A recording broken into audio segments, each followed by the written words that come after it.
ಸ್ನೇಹಿತರೆ, ನಾನಿವತ್ತು ಹಾವೇರಿ ಜಿಲ್ಲೆಯ ಒಂದು ಹಾನಗಲ್ ಪಕ್ಕದಲ್ಲಿ ಬರ್ತಕ್ಕಂತಹ ನಾಲ್ಕರ ಕ್ರಾಸ್ನಲ್ಲಿದೆ. ಈ ನಾಲ್ಕರ ಕ್ರಾಸ್ನಲ್ಲಿ ಒಂದು ಭೂತೇಶ್ವರ ದೇವಸ್ಥಾನ ಮತ್ತು ಚೌಡೇಶ್ವರಿ ಈ ಎರಡು ದೇವಸ್ಥಾನಗಳು ಒಂದೇ ಕಡೆ ಇರ್ತಕ್ಕಂಥದ್ದು. ಇಲ್ಲಿ ಸಾವಿರಾರು ವರ್ಷಗಳ ಒಂದು ಇತಿಹಾಸ ಇದೆ. ಅದನ್ನು ನಾನು ನಿಮಗೆ ತೋರಿಸ್ತಾ ಹೋಗ್ತೀನಿ. ಇತಿಹಾಸ ಅನ್ನೋದ್ರ ಜೊತೆಗೆ ಇಲ್ಲಿ ಪ್ರತಿದಿನ ಸಾವಿರಾರು ಸಂಖ್ಯೆಯಲ್ಲಿ ಭಕ್ತರು ಬರ್ತಾರೆ. ಯಾವ ಒಂದು ಉದ್ದೇಶಕ್ಕೆ ಬಂದಿರ್ತಾರೆ ಅವರ ಹರಕೆಗಳನ್ನೆಲ್ಲ ತೀರಿಸ್ತಕ್ಕಂತಹ ಒಂದು ದೇವತೆ ಇದು. ಇಲ್ಲಿ ಭೂತೇಶ್ವರ ಮತ್ತು ಚೌಡೇಶ್ವರಿ ದೇವತೆಗಳನ್ನು ಸಾಕಷ್ಟು ಮೆಚ್ಚಿಕೊಂಡಿರ್ತಕ್ಕಂತಹ ಭಕ್ತಾದಿಗಳು ದೂರದ ಊರುಗಳಿಂದ ಬರ್ತಾರೆ. ಇಲ್ಲಿ ನಾನು ನಿಮಗೆ ತೋರಿಸ್ತಾ ಹೋಗ್ತೀನಿ. ಇದು ಮೇನ್ ರಸ್ತೆಯನ್ನು ಕಾಣ್ತಾ ಇದೆ. ಇದು ಈ ಕಡೆ ಶಿವಮೊಗ್ಗ ಮತ್ತು ಈ ಕಡೆ ಹಾವೇರಿಗೆ ಟಚ್ ಹಾವೇರಿ ಮತ್ತು ಶಿವಮೊಗ್ಗಕ್ಕೆ ಕಲ್ಪಿಸ್ತಕ್ಕಂತಹ ಒಂದು ಮೇನ್ ರಸ್ತೆ ಇದು. ಈ ರಸ್ತೆಯಲ್ಲಿ ಬರ್ತಕ್ಕಂತಹ ಒಂದು ದೇವಸ್ಥಾನ ರೋಡಿಗೆ ಇರ್ತಕ್ಕಂಥ ದೇವಸ್ಥಾನ ಇದು. ಹಾಗಾಗಿ ಇಲ್ಲಿ ಭಕ್ತರ ಸಂಖ್ಯೆ ಹೆಚ್ಚಿನ ಸಂಖ್ಯೆಯಲ್ಲಿ ಇರ್ತಕ್ಕಂಥದ್ದನ್ನು ನಾವು ನೋಡ್ತಾ ಇದ್ದೀವಿ. ಏನಂತಂದರೆ ಇಲ್ಲಿ ನೋಡ್ಬೋದು ನೀವು, ಇದು ನಿಮಗೆ ಮೇಲೆ ಕಾಣತಕ್ಕಂಥ ಇದು ಒಂದು ದೇವಸ್ಥಾನ. ಮೊದಲು ಇಲ್ಲೊಂದು ದೊಡ್ಡ ಮರ ಇತ್ತು. ಆ ಮರದ ಪ್ರತಿದಿಯೇ ಇಲ್ಲಿ ಒಂದು ದೇವಸ್ಥಾನ ಆಗಿರ್ತಕ್ಕಂಥದ್ದು. ಅದರ ಜೊತೆಗೆ ಈ ಒಂದು ಏನಂತಂದರೆ ಈಗ ಮರ ಇಲ್ಲ, ಆದರೆ ಅದರ ಬೇರುಗಳು ಅದರ ಬುಡ ಸಮೇತವಾಗಿ ಇರ್ತಕ್ಕಂಥದ್ದನ್ನು ನಾವು ನೋಡ್ತಾ ಇದ್ದೀವಿ. ಹಾಗೆ ಇಲ್ಲಿ ದೂರದ ಊರುಗಳಿಂದ ಬರ್ತಕ್ಕಂತಹ ಭಕ್ತಾದಿಗಳಿಗೆ ಇಲ್ಲಿ ದೂರದ ಊರಂತಲ್ಲ, ಬೇರೆ ಬೇರೆ ಜಿಲ್ಲೆಗಳಿಂದ ಬರ್ತಾರೆ, ಬೇರೆ ಬೇರೆ ರಾಜ್ಯಗಳು, ಅದರಲ್ಲೂ ಮಹಾರಾಷ್ಟ್ರದಿಂದ ಬರ್ತಕ್ಕಂತಹ ಭಕ್ತ ಸಮೂಹವೇ ಹೆಚ್ಚು ಅನ್ನೋದು ಇಲ್ಲಿಯ ಒಂದು ಅಭಿಪ್ರಾಯ. ಜೊತೆಗೆ ಇಲ್ಲಿ ಸಾಕಷ್ಟು ಸಂಖ್ಯೆಯಲ್ಲಿ ಜನರು ಬರ್ತಾ ಇರ್ತಾರೆ. ಅದನ್ನು ಕೂಡ ನಾನು ತೋರಿಸ್ತಾ ಹೋಗ್ತೀನಿ. ಈಗ ನೀವು ನೋಡಬಹುದು, ಇದು ದೇವಸ್ಥಾನದ ಮುಂಭಾಗ. ಈ ಮುಂಭಾಗದಲ್ಲಿ ಸಾಕಷ್ಟು ಸಂಖ್ಯೆಯಲ್ಲಿ ಭಕ್ತಾದಿಗಳು ಇರೋದನ್ನು ನೋಡ್ತಾ ಇದ್ದೀರಿ.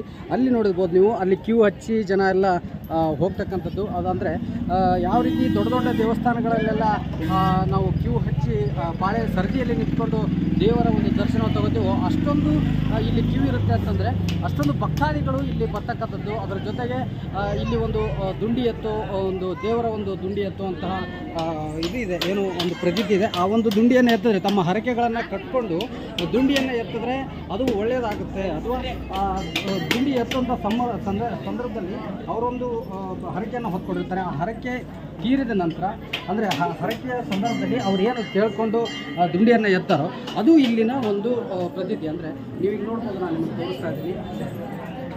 ಅಂದರೆ ಅವು ಭಕ್ತಾದಿಗಳು ಯಾವ ರೀತಿ ತಮ್ಮ ಹರಕೆಯನ್ನು ಹೊತ್ಕೊಂಡಿರ್ತಾರೋ, ಅವರ ಸಂಕಲ್ಪ ಏನು ಮಾಡ್ಕೊಂಡ್ರೆ ಅದನ್ನು ಹರಕೆ ಮೂಲಕ ತೀರಿಸತಕ್ಕಂಥದ್ದು. ಅದರ ಜೊತೆಗೆ ಅವರ ಒಂದು ಮನಸ್ಸಲ್ಲಿರ್ತಕ್ಕಂಥ ಹರಕೆಗಳೇನಿತ್ತೋ ಅದನ್ನು ಕೇಳಿಕೊಂಡು ಆ ದುಡ್ಡಿಯನ್ನೇ ಇರ್ತಾರೆ. ಅದು ಅವರಿಗೆ ಫಲಿಸುತ್ತೆ ಅನ್ನೋದಾದರೆ ದುಡ್ಡಿ ಸರಾಗವಾಗಿ ದೇವರ ಒಂದು ದುಡ್ಡಿ ಎದ್ದೇಳುತ್ತೆ, ಅವ್ರ ಕೈಗೆ ಬರುತ್ತೆ. ಇನ್ನೂ ನೋಡ್ತಾ ಇದ್ರಿ ಆ ವಿಸಲ್ ಕಾಣ್ತಕ್ಕಂಥದ್ದು. ಅದೇ ರೀತಿ ಇಲ್ಲಿ ತಮ್ಮ ಹರಕೆಗಳನ್ನು ಇದು ಮಾಡ್ತಾರೆ. ಅದ್ರ ಜೊತೆಗೆ ಇಲ್ಲಿ ನಾನು ತೋರಿಸ್ತಾ ಇದ್ದೀನಿ, ಇಲ್ಲಿ ಒಂದಷ್ಟು ಭಕ್ತಾದಿಗಳು ಬೀಗವನ್ನು ಹಾಕೋದು ಇಲ್ಲೊಂದು ಪ್ರತಿದೆ. ಅಂದರೆ ಒಂದಷ್ಟು ಸಮಯ ಇರುತ್ತೆ, ಅವರ ಒಂದು ಯಾವುದೇ ಸಮಸ್ಯೆಗಳಾಗಿರ್ಬೋದು, ಆ ಸಮಸ್ಯೆಗಳನ್ನು ಈಡೇರಿಸಲಿ ಅಂಥೇಳಿ ಒಂದು ಒಂದು ಚಾವಿಗಳನ್ನು ಹಾಕ್ತಾರೆ, ಬೀಗವನ್ನು ಹಾಕೋತಕ್ಕಂಥದ್ದು. ಈ ಬೀಗಗಳನ್ನು ಹಾಕೋದ್ರಿಂದ ಒಂದು ಏನಂತಂದರೆ, ಈಗ ಹಾಕಿರ್ತಕ್ಕಂಥ ಬೀಗ ಅವರ ಸಮಸ್ಯೆಗಳು ಇತ್ಯರ್ಥ ಆದಮೇಲೆ, ಬಗೆಹರಿದ ಮೇಲೆ ಅದನ್ನು ತಿರುಗಾ ಬಂದು ಅದೇ ಬೀಗವನ್ನು ಕಾಯಿಸ್ಕೊಂಡಿರ್ತಾರೆ. ಅದ ನಂತರ ಅದನ್ನು ತೆಗಿತಕ್ಕಂತಹ ಒಂದು ಪ್ರತೀತಿ ಇಲ್ಲಿರ್ತಕ್ಕಂಥದ್ದು. ಹಾಗಾಗಿ ಇಲ್ಲಿ ಮಾಡ್ತಕ್ಕಂತಹ ಒಂದು ಇದು ನೋಡ್ಬೋದು ನೀವು, ಒಬ್ಬರು ಅಜ್ಜಿ ಬೀಗವನ್ನು ಹಾಕ್ತಕ್ಕಂಥದ್ದು. ಇದನ್ನು ಯಾಕೆ ಹಾಕ್ತಾರೆ ಅಂದರೆ, ಅವರು ಒಂದು ಮನಸ್ಸಲ್ಲಿ ಒಂದು ಸಂಕಲ್ಪ ಇರುತ್ತೆ, ಅವ್ರು ಏನೋ ಒಂದು ಕಷ್ಟಗಳಿರ್ಬೋದು, ಅವೆಲ್ಲವೂ ಏನೇ ಇದ್ರೂ ಕೂಡ ಅದು ಬೇಗ ಪರಿಹರಿಸಿ ಅಥವಾ ಸಮಸ್ಯೆ ಬಗೆಹರಿಲಿ ಅನ್ನೋ ಒಂದು ನಿಟ್ಟಿನಲ್ಲಿ ಹರಕೆಗಳನ್ನು ತೀರಿಸ್ತಕ್ಕಂತಹ ಒಂದು ಏನಂದರೆ, ಇಲ್ಲಿ ನೋಡ್ಬೋದು ನೀವು ಎಷ್ಟೊಂದು ಬೀಗಗಳಿದೆ ಅಂತಂದರೆ ಅಷ್ಟೊಂದು ಭಕ್ತರು ಇಲ್ಲಿ ಆಗಮಿಸಿ ಅವರ ಹರಕೆಗಳನ್ನು ಕಟ್ಕೊಂಡಿರ್ತಾರೆ. ಆ ಹರಕೆಗಳ ಮೂಲಕ ಈ ಬೀಗಗಳನ್ನು ಹಾಕಿರ್ತಾರೆ. ನಂತರ ಅವರ ಸಮಸ್ಯೆಗಳಾಗಿರ್ಬೋದು, ಅವರ ಸಂಕಷ್ಟಗಳಾಗಿರ್ಬೋದು, ಅವರ ಕಷ್ಟಗಳು ಯಾವ್ಯಾವ ಕಷ್ಟಗಳಿದ್ರೂ ಕೂಡ ಅವು ಬಗೆಹರಿದ ನಂತರ ಅವುಗಳನ್ನು ಮತ್ತೆ ಒಂದು ತೆಗಿತಾರೆ. ಈ ಒಂದು ಪ್ರತೀತಿ ಇಲ್ಲಿ ನಾಲ್ಕರ ಕ್ರಾಸ್ ಬಳಿ ಇರ್ತಕ್ಕಂತಹ ಭೂತೇಶ್ವರ ಮತ್ತು ಚೌಡೇಶ್ವರಿ ದೇವಸ್ಥಾನದಲ್ಲಿ ಕಂಡು ಬರ್ತಕ್ಕಂಥದ್ದು. ಇಲ್ಲಿ ನೀವು ನೋಡ್ಬೋದು, ಸಾಲಾಗಿ ಅಂಗಡಿಗಳಿದ್ದಾವೆ.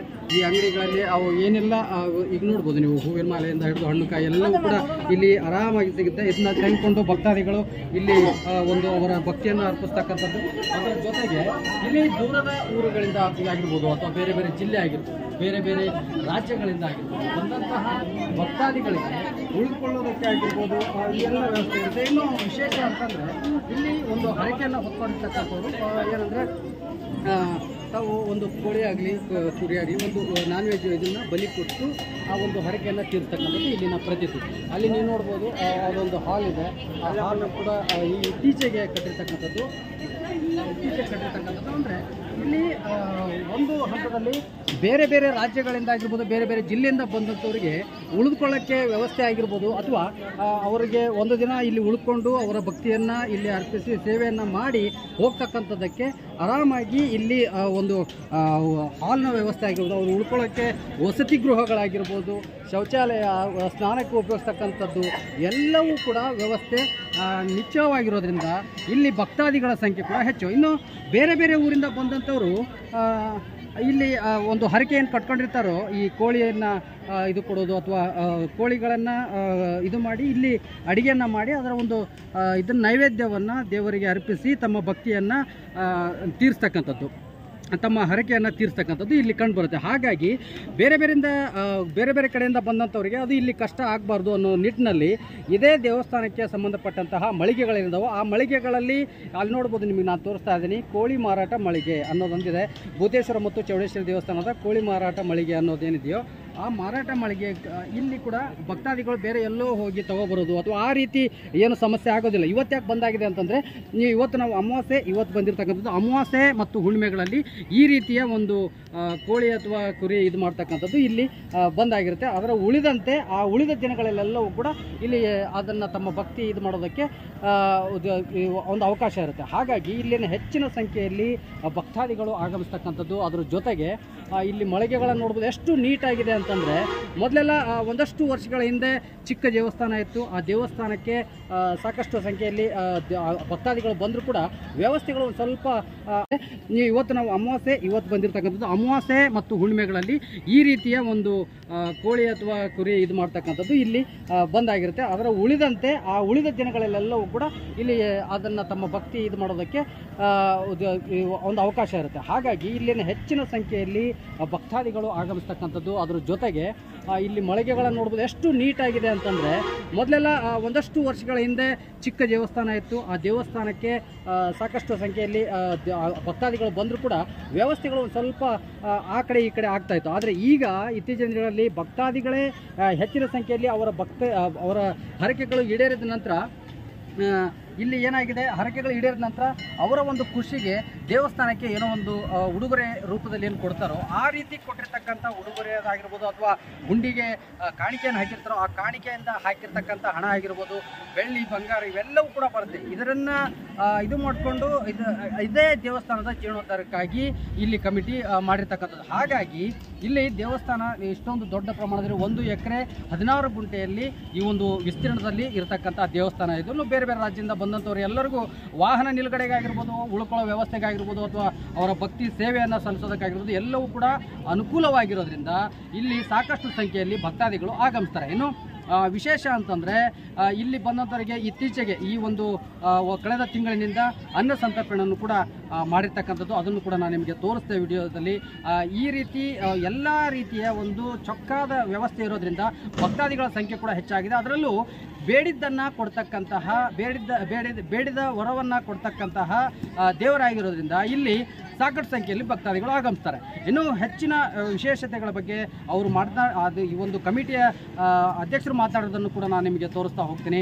ಇದಿಷ್ಟು ಇವತ್ತಿನ ಒಂದು ಎಪಿಸೋಡ್ನಲ್ಲಿ ನಾನು ನಿಮಗೆ ತೋರಿಸ್ತಕ್ಕಂಥದ್ದು ಒಂದು ದೊಡ್ಡ ಪ್ರಸಿದ್ಧಿಯನ್ನು ಹೊಂದಿರತಕ್ಕಂತಹ ಭೂತೇಶ್ವರ ಮತ್ತು ಚೌಡೇಶ್ವರಿಯ ದೇವಸ್ಥಾನದ ಬಗ್ಗೆ ನಾನು ನಿಮಗೆ ಮಾಹಿತಿಯನ್ನು ಕೊಟ್ಟಿರ್ತಕ್ಕಂಥದ್ದು. ಕ್ಯಾಮ್ರಾ ಪರ್ಸನ್ ಮಲ್ಲೇಶ್ ಕಬ್ಬೂರ್ ಜೊತೆ ಕಿರಣ್ ಹಾವೇರಿ, ಶ್ರೀ ಕರ್ನಾಟಕ ಹಾವೇರಿ.